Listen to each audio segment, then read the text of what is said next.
Yes, my friends, welcome back. 3 massive stories to break down today, and we discuss all the latest news surrounding Mason Mount and Man United. So my friends, we've got a ton of things to break down. So very quickly, if you like today's video, if you guys like the content, let's be ambitious, let's get 3k likes, and of course share your thoughts and opinions too, without wasting any more time. And let's talk Mason Mount, because already it has been confirmed that the reports suggesting that he's agreed personal terms with Man United were very premature.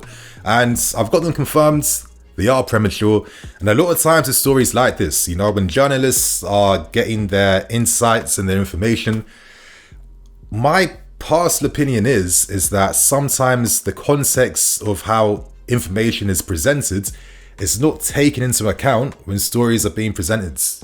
Obviously, it makes sense, summer periods, massive clicks, putting that out there, technically you can get away with that headline, but in reality that is a completely different thing, right? So that's some insight to give you guys. As I'm always stressing, when it comes to this news, think about it as painting a picture to understand the full story. Do not get too emotionally attached to certain conversations or points, because all news is very grey, because it's an ever evolving, changing thing, where sometimes a guy might feel in the right headspace and be like, yes, I want to make the move. Something comes up and things fall down. That doesn't mean people are lying. But again, that's me sharing my insight. Getting back to the updates surrounding Mason Mount. And of course, Man United, they're doing what Man United do. They're using the press to be like, yo, you know, Ten Hag wants him. We're going to use the press to let Mount know that we really want you. Of course, Man United are going to feel like, yeah, they've got the resources. They're a massive institution. Of course, they feel like they can sign Mason Mount, but nothing concrete has been set in stone at this point in time. No official offers, no official personal terms being agreed right now. Just very light flirtation. But of course, we know that Ten Hag is really pushing United to sign Mason Mount. And one thing I can provide to you guys about Mason Mount is that I don't think people fully acknowledge just how serious his mentality is when it comes to being a professional football player. I remember an article where after that 4-0 defeat to Man United in Lampard's first game of the season, you know, Mount received some criticism from Jose Mourinho, and instantly his reaction to that criticism was to do something positive, and he hired a professional chef, of course, to make sure he's getting the right nutrients and developing his body in the right way, because he had to get bigger in the Premier League. So that is an example of just how serious he is. And one thing he loves is serious managers, and managers that really love their football. And if a manager shows him confidence, if a manager really presents his ideas and gets him on board, the Mason Mount, of course, is going to do what's best for his career. So United might feel like, can we take advantage of Chelsea flopping, absolutely messing up these contract renewal terms of Mason Mount, because it's fully on the club. It's an organizational issue. My personal opinion, we go back to reports saying that Todd Bowley is taking a more hands-off approach. It makes a lot of sense. The guy's a multi-billionaire, yeah? His football club is not his only interest at heart. There's other companies he's part of boards for, that he owns, other investments. I mean, he's a billionaire. So I don't think we fully understand just how complex their lives can be. So I do want to remind you guys, don't see Todd Bowley and co as the reincarnation of Roman Abramovich. They're doing things completely different. But there's a reason why he hired experts in Winston Lee and Lawrence Stewart to take over and essentially run the club. So what that means is that Stewart and Paul, all they have to do is literally tell Bowley and co, okay, is it okay to spend this amount of money on this guy? But in terms of general decision making, they have a lot of say and power, because remember, this is an investment for Bowley, Egbali, Clearlake. They want to outsource to experts and of course make a return on their investments 10 years in the future, right? Let's not forget that detail. And I say that because this obviously means that our co-sporting directors have massive say when it comes to determining how successful contract renewals go. And right now, I think they could be a lot better. I mean, they're flopping a little bit. I think the way that they handled Mendo Idolu, for example, why he's not signing a new deal, it's not good enough. And I kind of feel like with all the reports that have come out showing this constant conflicts of news, right? Where basically it's we're getting one perspective from Mount's team, and one perspective from the club. And let's not be like naive. Of course, football clubs are going to use like press and the media, of course, doing like the little PR stuff, little like PR mouthpieces, etc., etc. If Mount was to go, they need to know from a PR perspective that they're not going to look like the enemies. They're not going to look bad. They're still going to have like good light on them. So I feel like this is a detail that can't be ignored.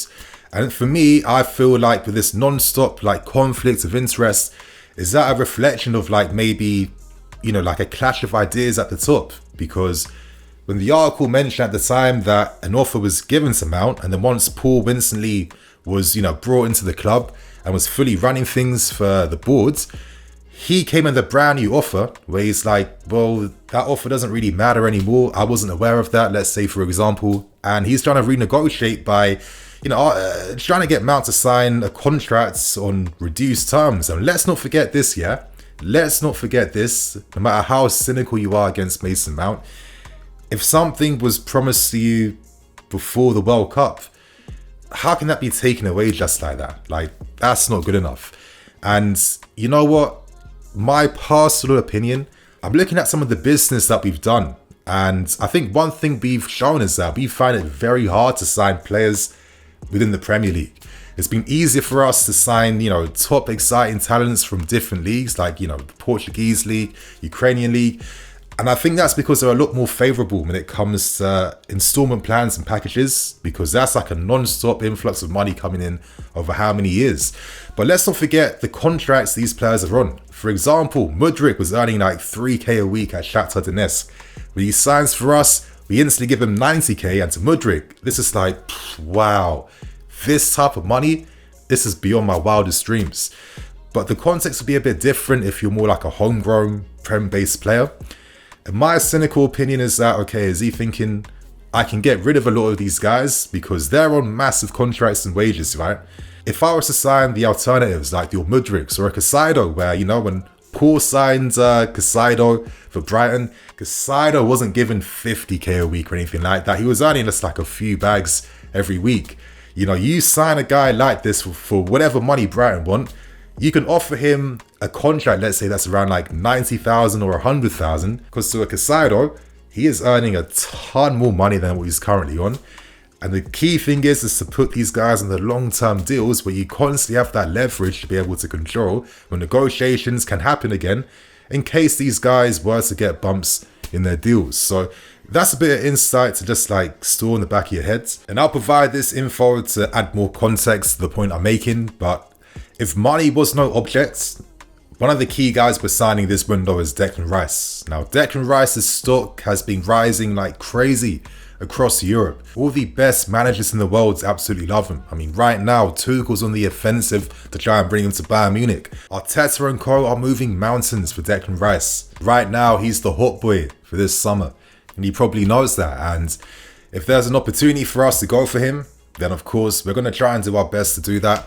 But right now, the finances are very difficult to make something like this work. And right now, it's just really communicating to me that there's this conflict of interest at the top. Because, the reality is this too. I mean, Mount is liked by a ton of staff, by tons of players, Like, it's easy for us fans to literally look at our squads and teams and only think about their footballing ability only. But on the ground level, if you're actually like involved, for example, you need to have like deeper bonds and relationships and stuff to be a successful team. And of course, I think if Mount was to go, this would be a PR disaster, not only to a lot of staff, but a lot of players and other people too. And they might start questioning their futures, thinking, if this is how you guys are getting treated when it comes to, signing new deals, like it's not speaking volumes, right? And I do kind of feel like this new board, all I'm going to say is, I understand that after the sanctions, it was a big mess. There's a lot of restructure that was needed. I think it was rushed way too soon, and I feel like last season was a direct consequence of forcing too much change abruptly at the wrong time. Every single month, something new was happening. There's no way any team can still find success while still dealing with all this upheaval. It's impossible. So it's really up to these guys now, in my opinion, to start really organising the structure of the club, because the impression I'm getting from all these reports is that it's a bit of a mess in terms of this Mount situation. Like, and I'm going to end it on this note. If Mason Mount was only about the money, and I need to literally say this because there's a common sense that is being ignored now. You would literally stay here until your contract ends in 12 months time, and then you have every offer on the table and you're earning even more money on signing on fees, bonuses, etc., on a massive long-term deal. And that's because there's no player cost for the buying club. So don't think that this guy is stupid and wouldn't do the most common sense thing in football to do, which is to see your contract ends, leave on a free, and earn even more money than what you would get if you sign a renewal. This is how the game works, and let's not think these guys are completely stupid, right? So it absolutely makes no sense at all that Mount would be purely thinking about the finances. I feel like if someone like a Mount, who is my vibe is a bit of a goody two shoes, very focused, serious, very likable, very diplomatic type of guy, if he is being treated in this type of manner, there will be consequences. It's just that simple, yeah? I know I said I was going to wrap things up. I still got a few more thoughts, my guys. I go back to the article again, where it mentioned that Nagelsmann and Pochettino, once they made things quite certain during their debriefings and interviews to try and become a new manager, that Mason Mount was going to be key to their plans.